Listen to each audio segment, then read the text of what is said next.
ready for some football. I don't know about you.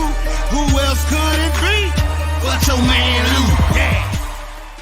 This video is brought to you by BetUS Sportsbook and Casino. Who else could it be but me, your man, Louie T? Welcome to Thursday Night Football Overtime. Week 3 of the preseason. Indianapolis Colts at the Cincinnati Bengals.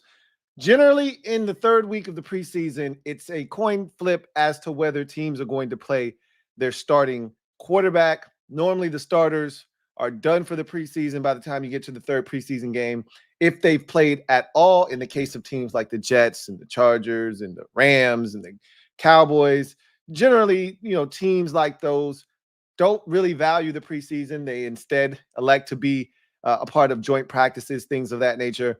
So you usually get to this third week, you're not expecting to see starters. To my surprise, the Indianapolis Colts decided to roll out their starters after playing them just a tad bit in week 1 versus Denver. We talked about that. We broke down that game. That was on the NFL Network, I believe, in week 1 of the preseason. They did not play their starters in week 2 of the preseason, electing to allow those guys to rest, but then decided to give them a spin in week 3 of the preseason against Cincinnati. The Bengals played none of their starters in the third preseason game. Remember, Burrow played in preseason game number 1, an impressive drive down the field, touchdown to T. Higgins, and that was it for him in the preseason. So I was intrigued to see what the Colts would look like. I really felt like this was a big performance for Anthony Richardson. He did not look sharp in the one performance that we saw, 2 drives against the Denver Broncos. The first drive ended in a pass that should have been picked off, and then the second drive ended in a pass that should have resulted in a first down. Tight end was open on a shallow cross. Richardson was late getting to the tight end and then threw it behind him, forcing him to turn back into the defender and being tackled about 1.5 yards short of the first down sticks. They had to punt, and that was it for Anthony Richardson. So it was not a very good performance. You fast forward to week 3 of the preseason, and it was a totally different story coming out against a bunch of backups. He did exactly what you expected him to do. I think he came out, and if I'm not mistaken, he started 6 of 6 on that opening drive for a touchdown. It was a flawless drive. It was perfectly executed. The very first play of the game, he comes out, and he goes play action fake and hits, I want to say it was Alec Pierce over the middle of the field. Gorgeous throw.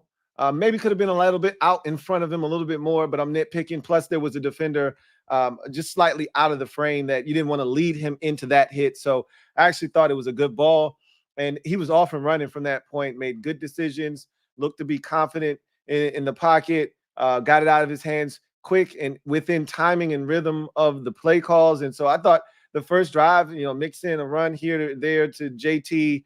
I thought it was flawless execution. They finish off the drive with a touchdown to the rookie out of Texas, Adonai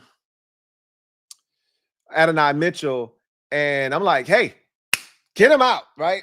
If I'm Shane Steichen, he's done, because all this game was supposed to do was, and I get it, Shane Steichen, he come in with the game plan of, hey, we're gonna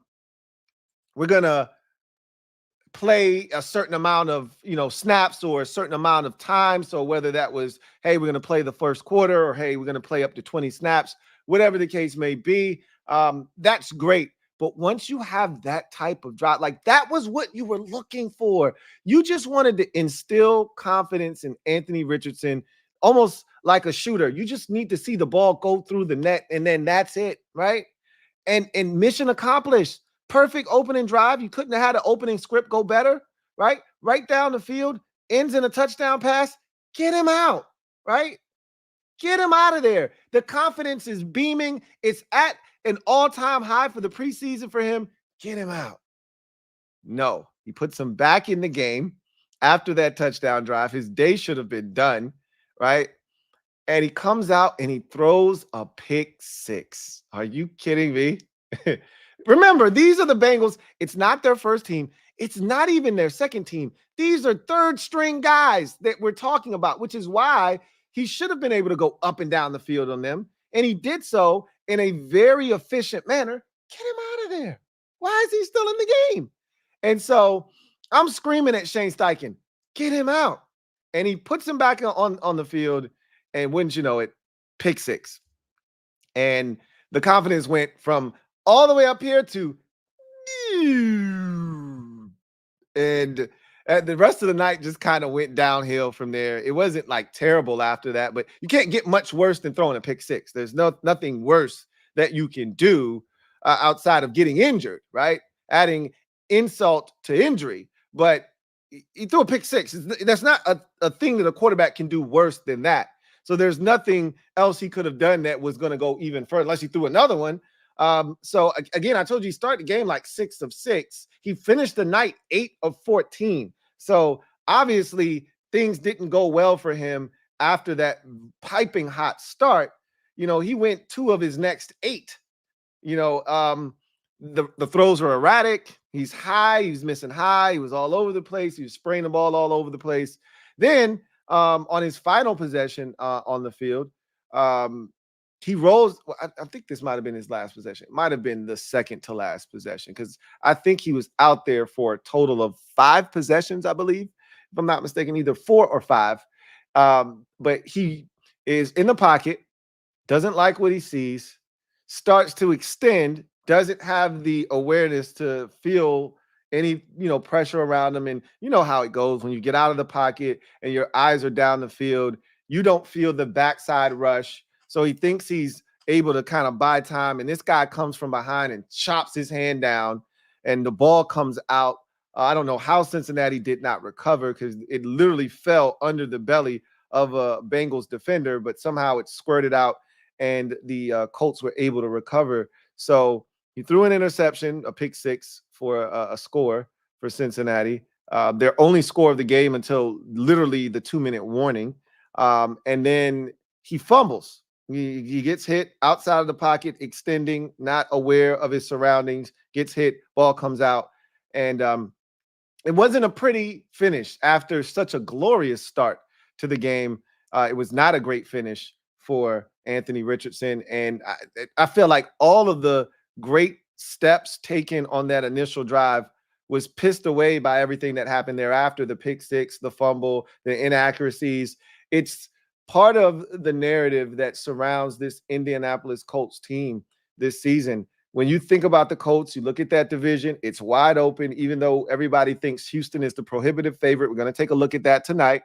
But it's a wide open division. We don't know if CJ Stroud is going to repeat what he did a season ago. The assumption is that he's going to do that, but we can't be sure that he's going to repeat the success from last year. We don't know what Jacksonville is going to do, if they're going to bounce back or if they, 2 years ago was just a fluke, or, the start to last season was a fluke. And they're more of that inconsistent team that we saw finish the season last year.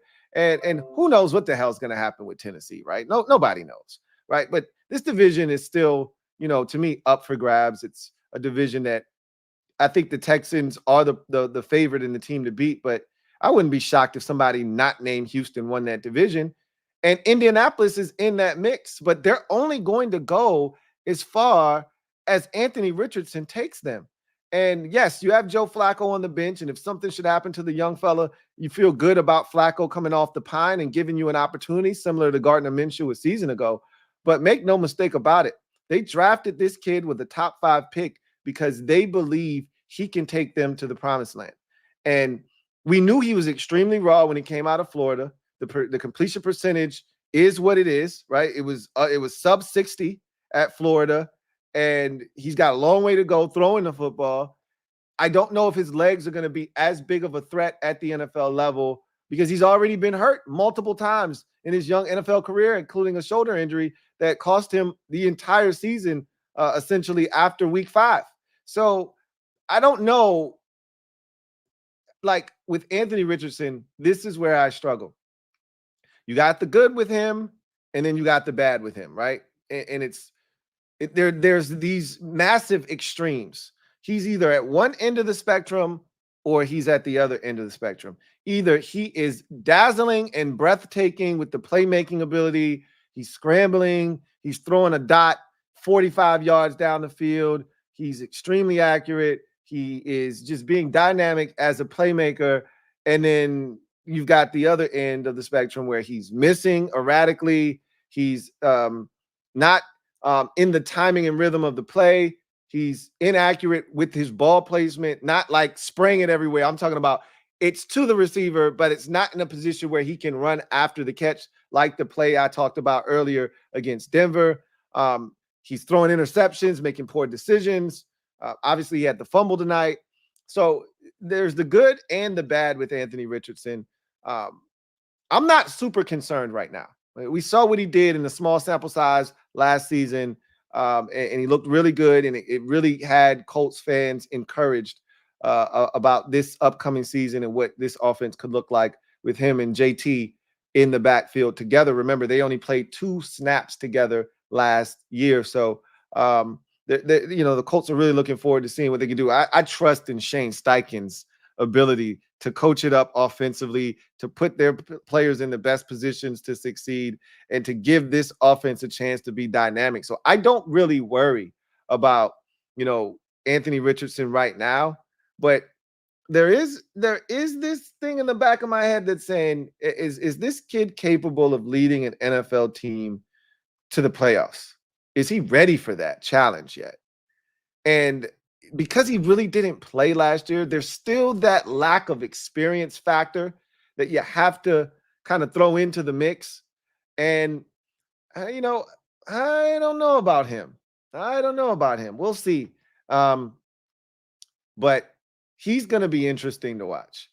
On the Cincinnati Bengals side, this is a big season because I think if you're a Bengals fan,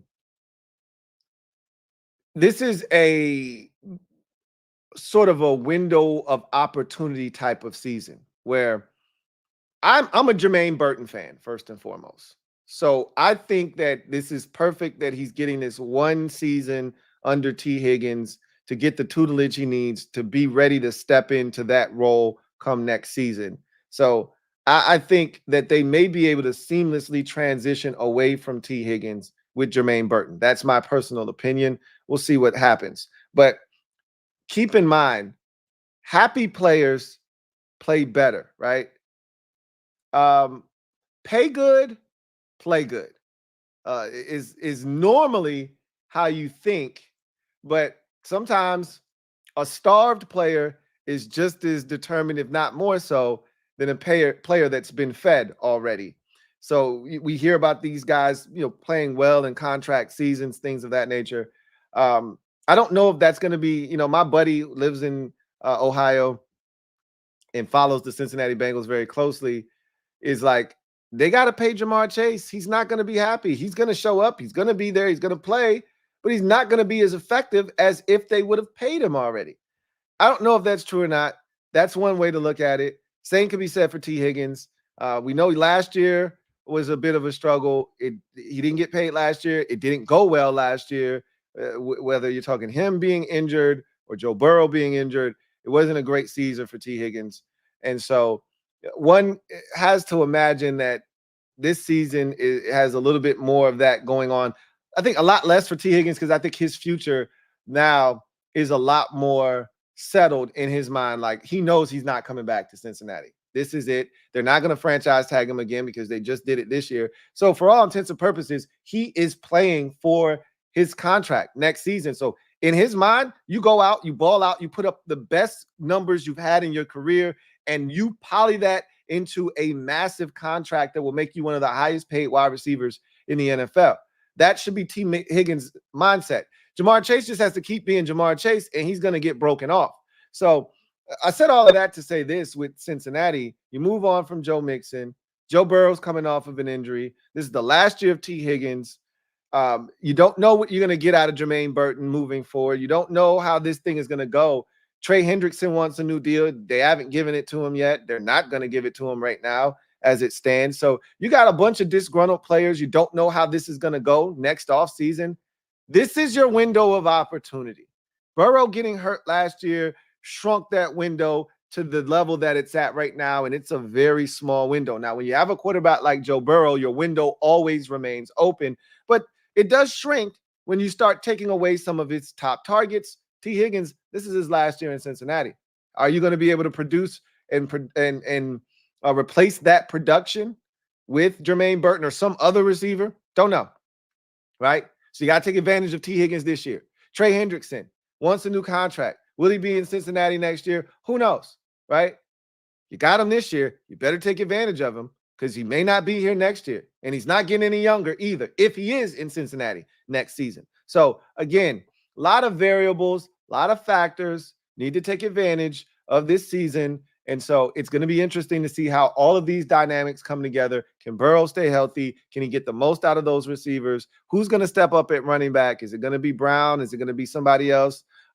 We'll see. Can the defense be really good yet again? Lou Almirono has done a tremendous job with this defense over the years. Can he keep it up? Can they continue to be a really good unit that gives them a chance week in and week out? We will see. But I find Cincinnati to be very, very intriguing.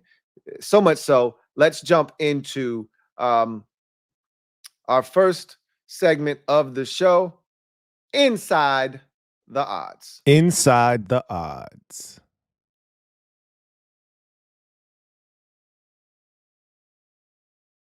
Inside the Odds is brought to you by BetUS. Looking for a new book? This football season, BetUS is the answer. Fastest payouts in the industry, 125% sign-up bonus for up to $2,000 on your first 3 deposits. Fast and easy deposit and withdrawal process. Check out my BetUS link down in the description below of this video. So let's talk about the Cincinnati Bengals and their win total for the season. We've already talked about Indianapolis in a previous video, so we won't go down that road tonight. We've got a different angle that we'll take with the Indianapolis Colts here in a second. But let's talk about the Cincinnati Bengals win total for the season. We know the Colts win total is 8.5. We already had that discussion. Cincinnati's total, however, is 10.5 wins on the season. Keep in mind, they play in a treacherous division. They're also playing the NFC East this year. So that means Dallas and Philadelphia and so forth and so forth. So this could end up being now a good thing for Cincinnati is they did not win the division, right? They did not make the playoffs last year. They were the only team in that division to miss the postseason. So because of that, they're playing a last place schedule. So they'll get some lesser teams like a New England, for instance. Whereas the rest of that division won't see a New England. They'll have to play Miami or Buffalo or, the Jets. They get the New England Patriots. So that's going to help them. People always try to downplay playing a last place schedule. Well, the difference between winning, 10, 11 games and making the playoffs and winning 9 or 8, missing the playoffs are those 2 games potentially, right? So the 10.5 win total brought to you by BetUS. They got negative 145 on the money line for the over on the 10.5, plus 115 on the under. So do you think the Cincinnati Bengals can win 11 games this season is essentially what they're asking you. The odd makers seem to think so, which is why that number is minus 145. I don't know. If Burrow's healthy, I'm a big Cincinnati Bengals fan. If Burrow's healthy, I talked about that last year. I talked about they were going to win that division. I'm sure of it. I am as positive can be that if Burrow stays healthy, they were going to beat the Ravens that night, and Ravens fans have jumped all over me. I remember that night saying what I said, and Ravens fans were not happy with me. I didn't care. I felt very confident and resolute in my stance. I was standing on business. They were going to win that game that night because they couldn't stop Burrow that night before he got injured. And they were going to go on to win the season. They had started slow because Burrow had the calf injury, and he started to come on, and they were playing much better football, and they were going to win that division. And they were going to be, you know what? They probably would have went to the Super Bowl last year because they are the one team that can beat Kansas City. The Chiefs have everybody else in the conference shook. Buffalo, they got their number. They got the Ravens number. They know how to beat everybody else in that conference except for Cincinnati. If Joe Burrow would have stayed healthy last year, they probably would have gone to the Super Bowl, and they might have won it. They did go to San Francisco and beat the 49ers. However, that was without Deebo Samuel and Trent Williams. So it would have been an interesting rematch had they gotten there, but that's nor here nor there. I don't know if I'm buying 11 wins, though. That's a tough division that they play in. And they're playing a tough schedule, playing the NFC East. And I get it. They're going to have a last place schedule, but still, they're probably going to win no more than 4 games in their own division. You know, it'd be one thing if they played in one of these sorry divisions where you could beat up on the competition and come out of there 5-1 or 6-0. They're no better than 4-2 in that division. They're going to split with probably Pittsburgh, probably split with the Ravens. They always lose to the Browns in Cleveland, always, like clockwork. So hell, they might end up being 3-3 in that division. Maybe they sweep somebody, but 11 is too high for me. I think they can win 10 games. So I'm taking the under on this one. What says you out there? You taking the over or the under here on the Cincinnati Bengals overall win total for the season? I'm going to take the under. I'm going to go with 10. I think they can win 10 games. I don't see 11. I don't see 11 out of this ball club. You know, a lot going on with their roster in terms of guys wanting contracts, a lot of disgruntled players. You still got to factor in Burrow's health. I always like to just assume health when we do this. But it's in the back of my mind because Joe Burrow's going into his 5th season. The 2 seasons that he finished the season, started and finished the season, they were no worse than the AFC Championship game. But there's 2 other seasons that he didn't finish, and we know how those turned out. So we'll see what happens. I got the under. Give me 10 wins for Cincinnati this upcoming season. So now I want to transition to looking at these 2 teams, and I want to talk about the divisions overall, right? So I want to start with the AFC South, and these lines are brought to you by BetUS. Once again, if you're looking for a new sports book this upcoming football season, BetUS has you covered. They're the answer. The link is down in the description of this video, and it'll also be pinned in the comment section of this video as well. AFC South. As you can see, I told you that Houston is no lock to win this division, and the odd makers tend to agree with me. As you can see, there's no prohibitive favorite in the AFC South right now. The Texans are even money, right? The Jaguars are plus 270. The Colts are plus 325, and the Titans are a bit distant at a plus 950. I think those odds are about spot on, right? I think the Texans are in the driver's seat. I think the Jaguars are the closest. I think the Colts aren't that far behind Jacksonville, right? We don't know what the Jaguars are going to be. They lost some talent this offseason. I'm not quite sure I love their skill position guys right now. So we're going to see what that looks like. And then the Titans are the Titans, right? Like we're still trying to figure out what Will Levis is in Tennessee. We want to know what life without King Henry looks like for them. And they got a lot of moving parts, new defensive coordinator, new head coach, new everything out there. So kind of in a wait and see mode with the Titans. But the fact that the Texans are just even money tells you that this division can go in any direction, right?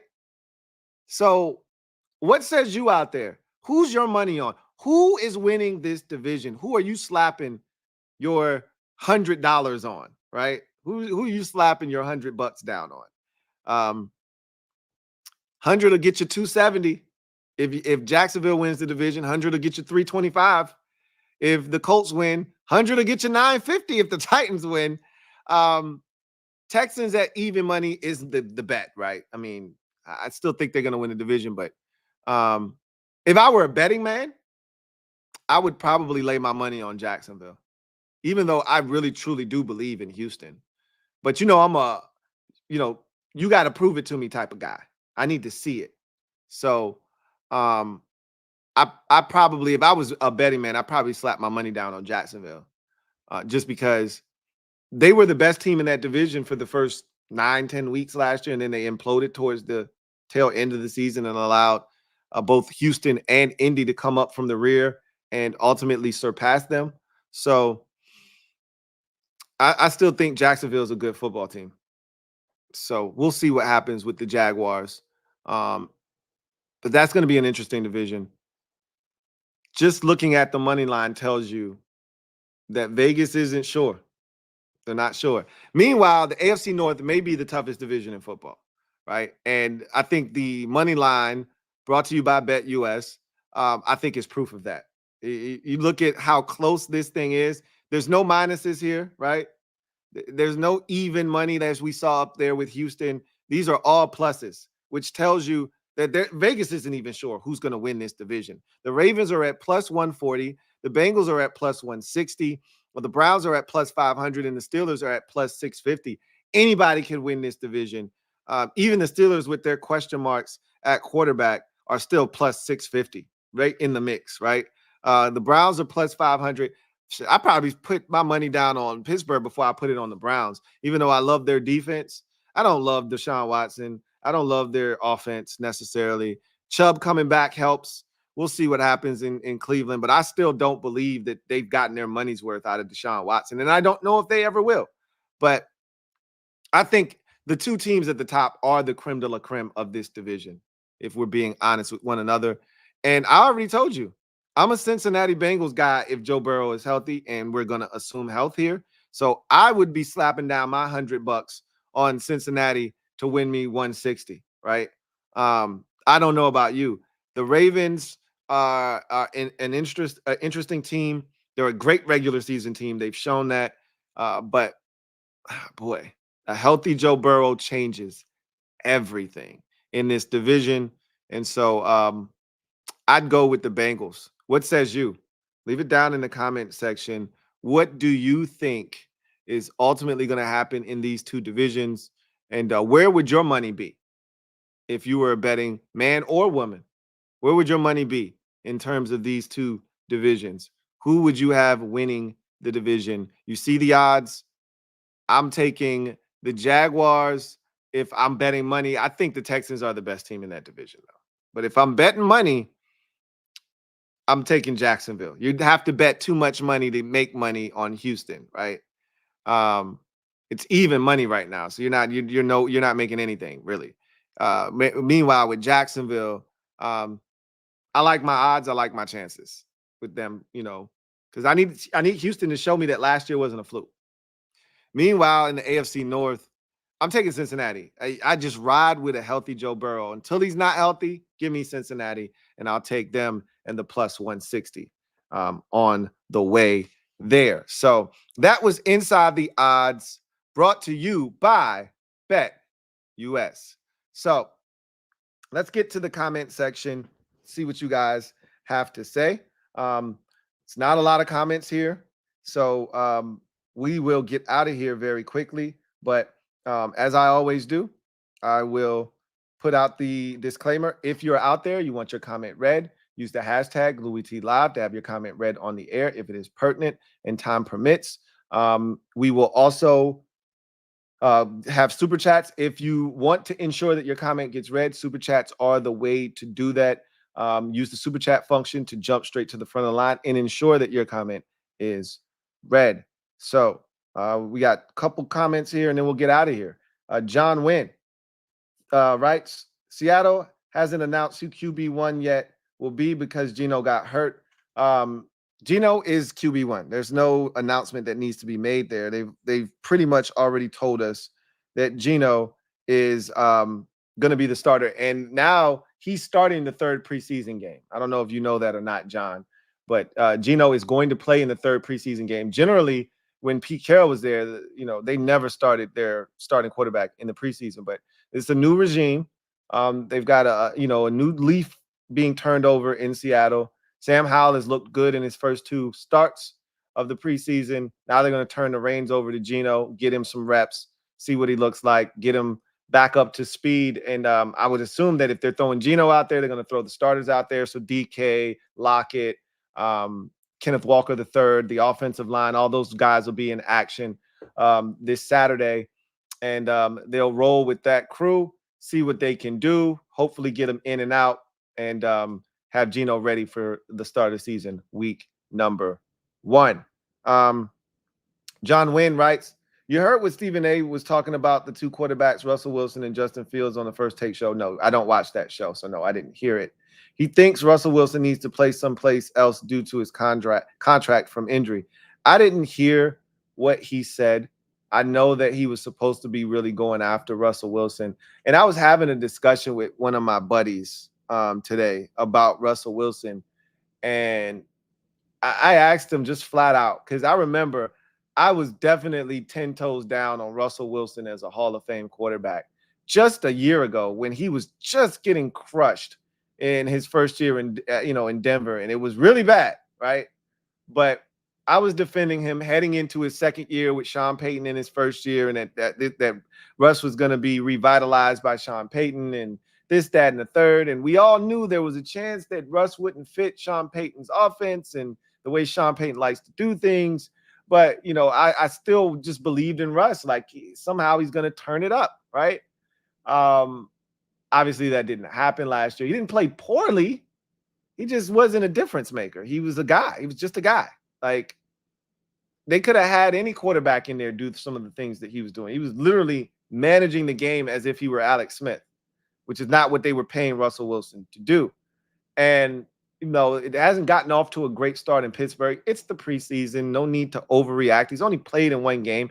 It was dink and dunk city, right? And so it wasn't super impressive. It didn't wow anybody.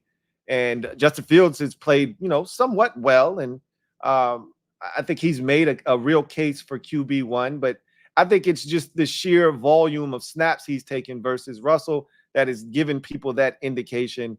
And I still think it's Russ's job out there in Pittsburgh. And I don't think there needs to be any rush, right? Like, because once you go to Justin Fields, there's no going back to Russ. So you ride Russ out, you see how this goes, see if he can't lead you to some victories. And if it doesn't work, then you can fall back on Justin Fields and go from there, right? But I asked my buddy flat out, has Russell Wilson played himself out of the Hall of Fame? I've never seen a quarterback have the type of start to a career that Russell Wilson had and really be, regarded as one of the best quarterbacks of his era, right? And then have this precipitous fall from grace. I've never seen this before. I was assured that this man was a Hall of Fame player just a year and a half ago, and you couldn't convince me otherwise. Now, all of a sudden, I'm asking anybody that will listen, is Russell Wilson a Hall of Famer anymore? Because I think he's played his way out of the Hall of Fame. And my buddy said, you know what the biggest difference for him is? 1 versus 2. I said, yeah, you're right. And of course, he was talking about 1 Super Bowl versus 2 Super Bowls. Had he won that second Super Bowl and completed that touchdown pass instead of throwing that pick, he is without a doubt in the Super Bowl, in the Hall of Fame, right? He's right there with Eli Manning and all the rest of and both Manning brothers and all the rest of the quarterbacks who have won multiple Super Bowls, Ben Roethlisberger, all those guys. He's right there with them, and he's in, solidly in. But that 1 Super Bowl, a lot of guys have 1 Super Bowl, right? And, I really think that if things don't turn around for Russ and his career continues to go in the direction that it's going, I think he might have played himself out of the Hall of Fame. And that's crazy to say, thinking about this man's career and how it's gone and, just how good he was. Although he never won league MVP, there were times where he was right in the heart of that discussion, the first 8 to 10 weeks of the season. And to see Russell Wilson's descent and how rapid it has been, my goodness, this is crazy. I'm hoping that, Pittsburgh and Mike Tomlin and that environment has the antidote for whatever is ailing Russ. That's my hope, is that Russ can go in there, be himself. That defense is going to allow you, a much larger margin of error and just see what happens, right? He can't go in there passive aggressive and doing that dink and dunk shit that he did last year in Denver and even the year before. He's got to be aggressive. He's got to push the football down the field. They've got to find ways to make him comfortable. Do some of the things that he did earlier in his career, like have that check down standing right at the line of scrimmage. Give him the ability to scramble or dump it down and have that receiver pick up some yards. Like, do some of the things that made Russell Wilson Russell Wilson. Obviously, the ability to extend plays and play off script was, really his superpower early in his career. Can he get back to some of those things? I don't know, man. It doesn't feel like it's coming back, but we'll see. HTTR Carson writes, so cool with the receivers we got on. So we cool with the receivers we got on the roster. Also, do you think Jahan will revitalize his career in Philly? I'm cool with the receivers. I'm not tripping. I wasn't expecting, massive results this first year. We got plenty of weapons for JD5 to get the football to. Like, so many people are freaking out now, like all of a sudden, because Jahan isn't there. We didn't know what the hell we were getting from Jahan. We were hoping he was going to be the number 2. We weren't sure, right? So, like, miss me. There's so many people out there overreacting. Miss me with this narrative as if we just shipped off a multi-thousand-time receiver, right? Like a multi-thousand-yard time receiver. Like, this guy's never had over 600 yards in a season. What are we talking? He's only been in the league twice, 2 years rather. And he hasn't had over 600 yards in either of his first 2 seasons. Like, what are we really talking about here? Right? I just hate that we traded him to Philadelphia because this guy is a talent. He's not a bum. He can help them. And they're not asking him to do the things that we asked him to do, which was be a pseudo 1 or a number 2. They're asking him to be a number 3. And I think he can thrive in that environment, right? So I'm cool with Terry McLaurin and De'Ami Brown. I want to see what De'Ami Brown's going to do. I mean, I think we've put a lot of confidence and faith in him based off of a small sample size in the preseason and in training camp. But if they got confidence in him, and I like what I've seen from him, right, in these preseason games and in the joint practice with some of the plays he's made, I like what I've seen from him. I like what I've seen from Olamide Zaccheaus. I know Olamide Zaccheaus, though. I know what he's capable of. I know he can play at a high level as a third option. We'll see what Luke McCaffrey does. But guess what? We have 2 tight ends that can catch the football. 3 if you count John Bates, who hasn't been doing too shabby of a job catching the football this, preseason, right? But you got Zach Ertz. You have Ben Sinnott. You got Austin Eckler. You got Brian Robinson. There's enough weaponry around JD5 to take pressure off of him and have him be just fine. No need to overreact. Let me just say this. There's more talent on this team than was surrounding Robert Griffin III back in 2012. Keep in mind, one of Robert Griffin III's best targets in his rookie season was Aldrick Robinson, for crying out loud. Like, please relax. Okay. Relax. Right. And I'm not talking to you, Carson. Not talking to you. There's a lot of people going nuts out there. Right. And do I think Jahan will revitalize his career? Revitalize is a strong word because it's not like his career was in the toilet and now he needs redemption. He's just getting a fresh start. But like 500 yards in each of your first 2 seasons is nothing to scoff at. The reason that that's disappointing is he was a first-round pick. Had he been a third-round pick, we wouldn't be even having this discussion, right? But he was a first-round pick. So I guess theoretically you could use the word revitalize. I think that's a bit strong. Yes, I think he can play well in Philadelphia. I do. And my buddy, we were talking today, and he said to me, your GM better be right on this one. And I said, you're right. If Jahan goes there and lights it up, they're going to crush Adam Peters. And look, it doesn't matter if it works out for both ends. Like if he goes to Philadelphia, if Jahan goes to Philadelphia and crushes it and turns into this dynamic third option, and we end up getting a really good football player out of that third-round pick that we shipped him off for, it's a win for both sides. But the fans that really liked Jahan and felt like he had a future here are not going to let that go, So they better be right. And it wasn't just Adam Peters. This was done at the discretion of Dan Quinn, who didn't think that Jahan Dotson was physical enough, that he had enough dog in him and grit in him without the ball in his hands. So this was more a Dan Quinn move than it was an Adam Peters move. So DQ better be right. Because if you trade a guy in the division, you got to know that I'm trading a guy that is a jag. You can't trade a baller to a team in the division. That doesn't make one bit of sense. So, as my buddy put it, he better be right. They better be right. HTTR Carson writes, Devil's advocate against Russ. He was carried by the Legion of Boom, should have lost to Green Bay in 14 and Minnesota in 15. What has he done since then? Nothing. One playoff win. That is good devil's advocate because history generally smiles and favors the person who's won, right? Like, we don't usually check through the archives and go through your list of wins to get you the Super Bowl. We just say, hey, he won 2 Super Bowls, right? So, but you're right. If that backup tight end in Green Bay could catch an onside kick, they don't win that game in 14. They don't go to the Super Bowl in 14. And we actually get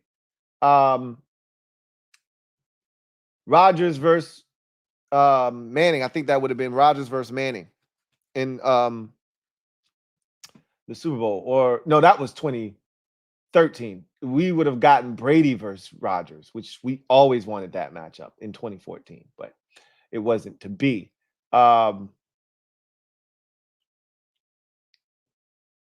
don't remember the Minnesota game in 2015 and what happened there. Was that the one outside where the kicker missed the 20-yard field goal or something at the end of the game and they won that game? It was freezing, I think. I think that was the game. It was like 9-7, and the kicker had a chance to make like a 29-yard field goal, and he shanked it, and they lost the game 9-7, and Seattle moved on in the playoffs. I think that was the game, if I'm not mistaken, if my memory serves me correct. That's when Minnesota was waiting for their stadium to be built, so they were playing outside. You can't be playing football games outside in Minnesota in January. That's not right, right? Anyway, I mean, those are great points. He really hasn't won much of anything since, the start of his career when their defense was elite and they had Marshawn Lynch and et cetera, et cetera. So you're not wrong. You're not wrong. You are not wrong. Shay Robinson says, Robert Griffin III had Garcon and Tanneman in his rookie season. Garcon injured his foot in week 1. So he didn't even play after week 1 against New Orleans on the Griffining play. He hurt his foot. He didn't play the next 4 or 5 weeks in that rookie season. And Santana Moss was at the very end of his career. As a matter of fact, if I'm not mistaken, Cooley came back that year. That was his final year. Like midway through the season, Cooley was on the roster at the very end. And I think that 2012 season was Santana Moss's last year in the league, if I'm not mistaken. So let's not try to make it seem like he had all these dynamic playmakers. Garcon was banged up, and Tanner was at the very end of his career, right? Tanner was still making plays, but he wasn't the same Tanner man that we've come to know and love. I don't know if that was 2012 was his last season or if he hung around for one more season after that, but it was end of the road Tanner man, and Garcon was banged up. So again, he was throwing to the likes of Joshua Morgan and Aldrick Robinson, and no disrespect to Logan Paulson, love him to death, but Logan Paulson at tight end, because in that Giants game, Fred Davis, tore his ACL. So miss me with trying to make it seem like Robert had all these weapons for real, because he really didn't. And Alfred Morris. And as much as I love AM was truly benefited by Robert Griffin III and the ability for him to run and the read option. So again, there's more talent on this squad that we have right now than there was in 2012. And I feel 10,000% confident in saying that. And again, don't feel bad about saying that. HTTR Carson said, yep, Blair Walsh. I knew it. I knew that was the game you had to be talking about. And I remember that, how cold it was. I remember their legendary coach, Bud Grant, came out in that game for the coin toss with no jacket, no sleeves, just a Vikings polo. And it was like -7 degrees outside. I was like, yo, Bud, you are tripping. But everybody was like, yo, that dude's a legend for doing that shit. I was like, yeah, a legend that's about to have pneumonia. Go put a goddamn jacket on, Bud. You tripping. Yeah, that game was ridiculous.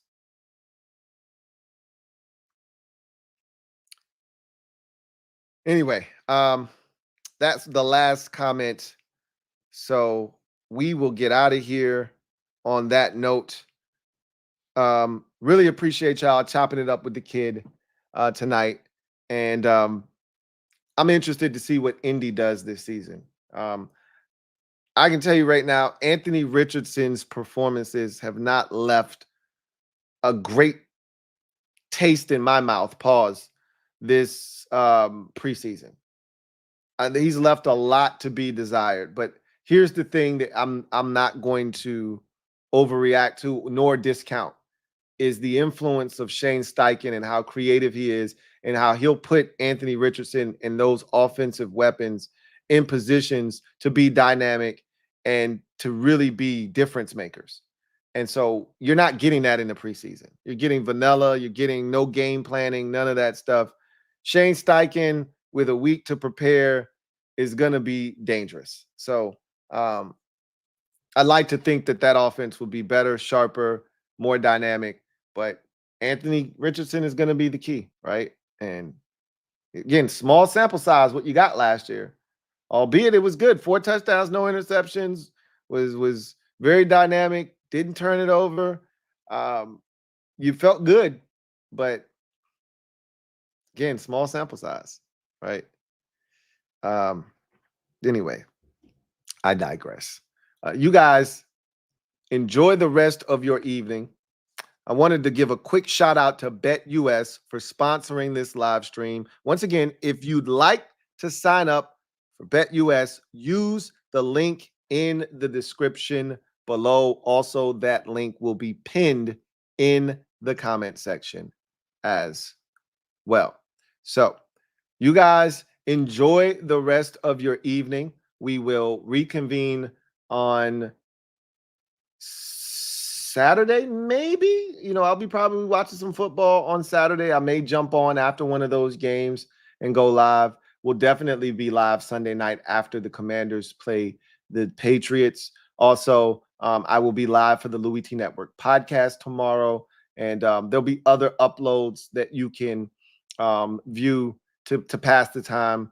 So I look forward to chopping it up with you guys throughout the rest of the weekend. I will see you tomorrow on the Louie T Network podcast. And again, I think we'll probably be able to chop it up on Saturday. There'll be plenty of preseason games going on Saturday. And I'll see if anybody's playing their starting quarterback. I do know that there are a number of coaches right now that are mulling over the decision whether to play their starters. I know Green Bay is mulling over the decision whether they want to play Jordan Love. I saw that there was another coach that was contemplating, the Giants coach, Brian Daboll, was contemplating whether he wanted to see Daniel Jones after that very up and down performance he had against the Texans. And I'm pretty sure that those teams aren't alone. There are going to be other teams that may want to throw their starters out there for a possession or two to wrap up the preseason. So I'll keep my ears to the street. And if there's a game or two that features a starting quarterback, we'll jump on live and we'll talk about it. So anyway, I digress. Maurice asks, when is the NFC East stream? When's the next one? Next Tuesday, August 27th. That's cut down day. We will be live. I think that night. I may talk to the fellas about that. I just realized that is cut down night. That's cut down day, and maybe we should go on Wednesday instead.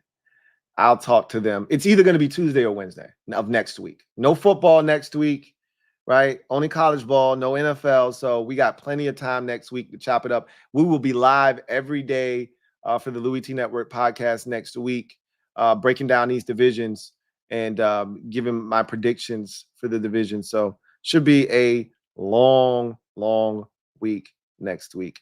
But I look forward to chopping it up with each and every single one of you. That's going to do it for me, your man Louie T, here on this stream powered by BetUS. You guys have a great night. God bless. See you guys next time.